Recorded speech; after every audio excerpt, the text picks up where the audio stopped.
السلام علیکم دوستوں، امید ہے آپ سب لوگ خیریت ہوں گے۔ آج 18 اگست 2020 منگل کا دن ہے۔ بات کرتے ہیں عمان میں کرونا کیسز کے حوالے سے۔ آج عمان میں 192 کرونا کے کیس رپورٹ ہوئے، جبکہ 9 لوگ جو ہیں وہ وفات پا چکے ہیں۔ انا للہ و انا الیہ راجعون۔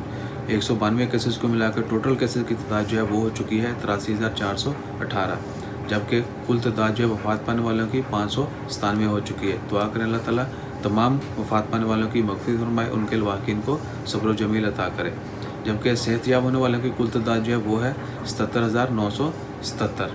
اس کے علاوہ 55 نئے مریض جو ہیں ان کو ہاسپٹل میں ایڈمٹ کروایا گیا لاسٹ 24 آور کے درمیان، جبکہ کل تعداد جو ہے ہاسپٹل میں ایڈمٹ لوگوں کی وہ ہے 457۔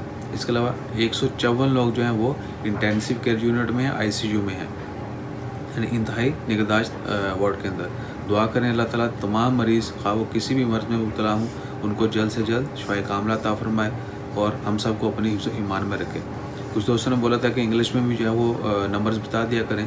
سو for all those who want to know in English, today on 18 November Tuesday, Oman report 192 COVID-19 positive cases while 9 death record today. So total death in Oman due to COVID-19 are 597, while total COVID-19 cases are 83,418, while 77,977 people are recovered. Alhamdulillah. Keep praying for best and keep praying for all. Allah save us all. Inshallah khair. Jazakallah. Allah Hafiz.